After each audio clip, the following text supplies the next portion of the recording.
আসসালামু আলাইকুম, সবাই কেমন আছেন? আজকে গালফ এয়ারলাইন্স আমি রিভিউ করবো। এটা হচ্ছে ঢাকা আমন সেক্টর। আপনার এক পিএনআর এর মধ্যে তিনটা, আর এক পিএনআর এর সাতটা।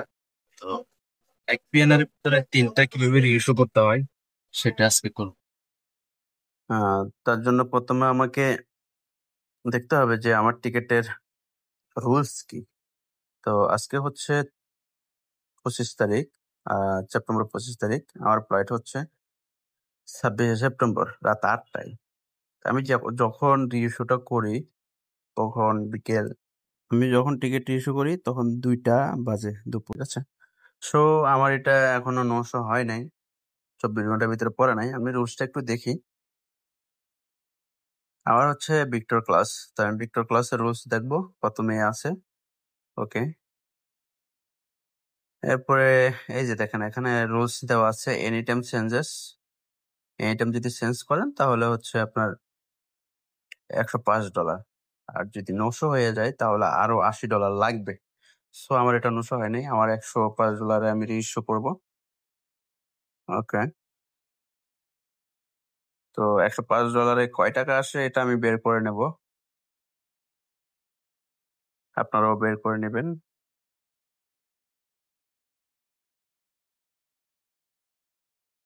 তারপর $105 হচ্ছে 12,861 টাকা।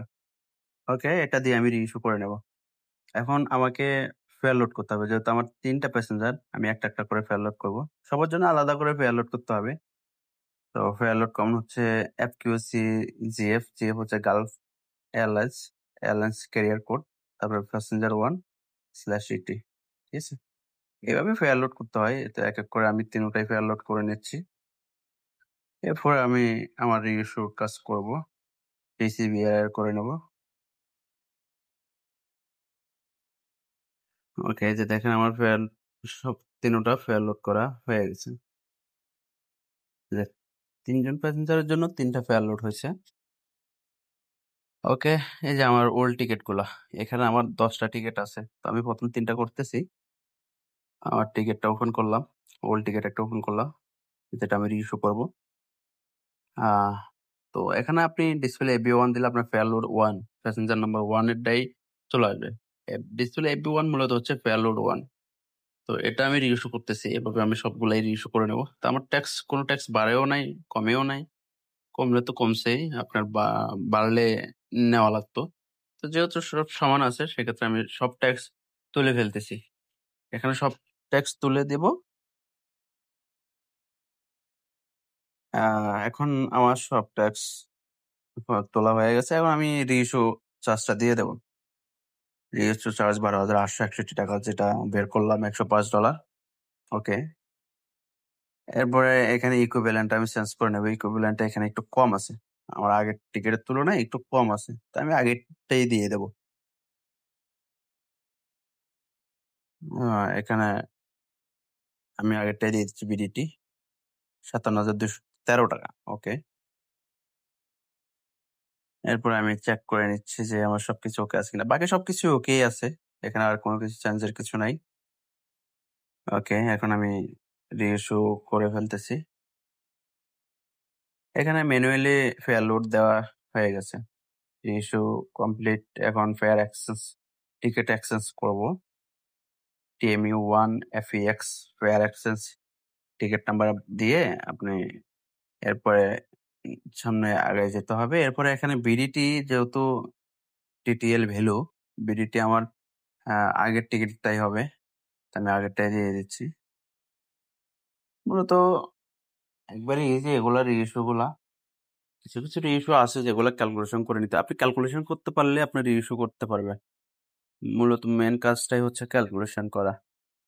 ওকে, এটা যেহেতু সেম ক্লাস, এখানে কমিশন 0 হবে। ওকে, এভাবে আমি রিসিভ এরর করে নিলাম। তো এভাবে বাকি সবগুলোই করে নিতে হবে। তো আমি এভাবে বাকি সবগুলো করে নিচ্ছি।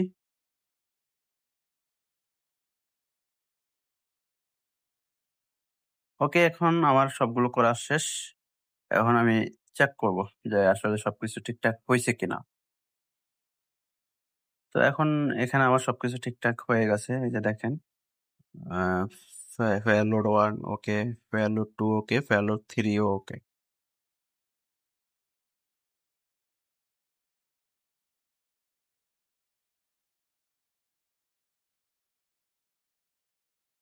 এরপরে হচ্ছে আমি এখন আমার টিকেটিং ইস্যু এন্ট্রি দিয়ে দিলে আমার টিকেটটা ইস্যু হয়ে যাবে।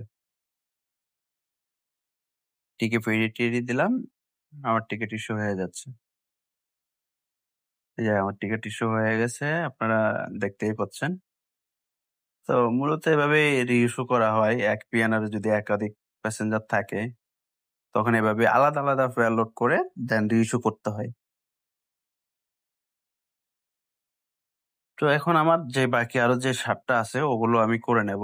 সেম, সেম টু সেম এভাবেই করতে হয় সবকিছু। তো ওগুলো আমি করে নিচ্ছি। এই যে আমার ওল্ড টিকেট এখানে আছে। তো এখান থেকে নিয়ে আমি আমার বাকি টিকেটগুলো এই যে আমার পিএনআর ওপেন করেছি ৭ টা টিকেট আছে এখানে। তো এখানেও ফেয়ার লোড আমি এক, এক কইরা তারপরে সবকিছু আর লোড করে নিয়েছি ম্যানুয়ালি আগের মতোই। ওকে। এখন এখানেও সেম টু সেম আমি আ টিকিপিডি-টিডি দিলেই টিকিট ইস্যু হয়ে যাবে। যে আমার ৭ টা টিকেটের ফেয়ার লোড ওকে হয়ে গেছে। এখন আমি ইস্যুইং এন্ট্রি দেব, টিকিট ইস্যু হয়ে যাচ্ছে। মূলত টিকেট এভাবেই রি-ইস্যু করতে হয়। আর আপনারা যদি কোথাও করতে না পারেন, না বুঝেন সেক্ষেত্রে এয়ারলাইন্সে ফোন দিলে এয়ারলাইন্স বলে দিবে। অথবা গ্যালিলিও হেল্প ডেস্কে ফোন দিবেন বলে দিবে।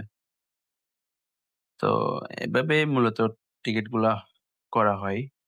আর আমি টিকিটিংই করি। বিমানের টিকিট করি। সকল দেশের বিমান টিকিট করে থাকি। আপনাদের যাদের লাগবে আপনারা অবশ্যই যোগাযোগ করতে পারেন আমাদের সাথে। হ্যাঁ? ইনশাআল্লাহ বেস্ট সাপোর্টটাই পাবেন। এখানে আমি আমার সেলস রিপোর্টও দেখে নিচ্ছি সব ওকে। তো ভালো থাকবেন। আল্লাহ হাফেজ।